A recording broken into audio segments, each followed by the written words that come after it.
Whether it's a child, a woman, a man, a senior citizen, no one is spared. Road traffic crashes around the world take the lives of over 1.2 million people each year, and between 20 and 50 million suffer non-fatal injuries. This means that approximately every second, someone is injured, and every 30 seconds, a victim dies.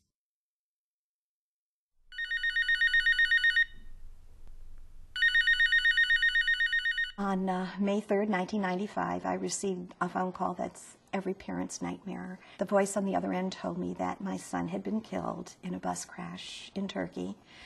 I later found out much more about it. I discovered that he was killed along with 22 other people on the bus, that the driver was speeding down the wrong lane of a narrow two-lane highway with no guardrail and a dangerous curve. The driver rode the vehicle. All three things really blended together to make a tragedy. I think that it's a particular problem in low and middle income countries because there's a rapidly escalating number of motor vehicles in those countries, coupled with the fact that safety initiatives and healthcare have not been able to keep up. In general, road infrastructure, particularly in the developing world, is not optimal. Many of the roads have not been constructed with road safety in mind.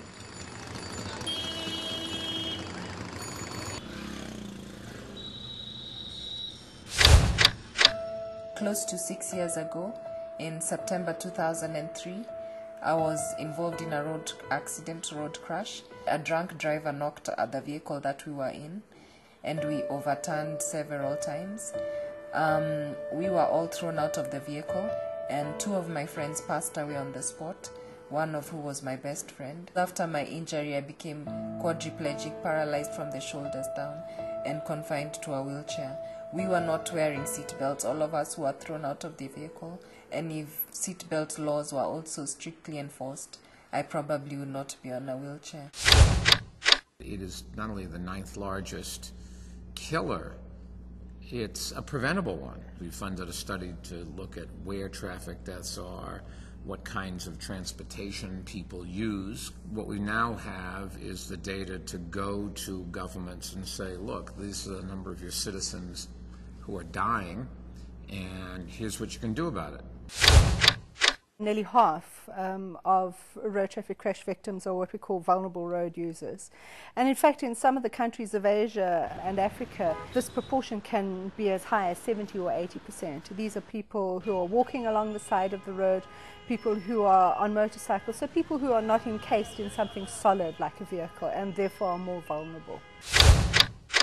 Road safety is an area where we can truly, as a global community, say we are responsible for our future. If we decide to invest in evidence-based road safety programs that are effectively implemented, we can save millions of lives over the next 10 to 20 years. I think a lot of people are still fatalistic about road traffic crashes, but they are preventable, and that's why we like to call them crashes or collisions and not accidents. They're not acts of God. There are things that we can do about it. We have the numbers. We've had some demonstration projects. We have examples of how to do things. Now we've got to put it into action.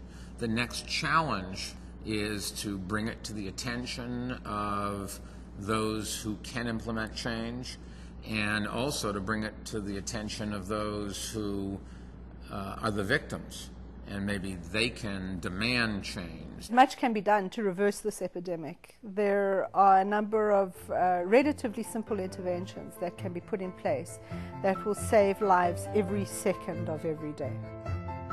Fewer people would be injured.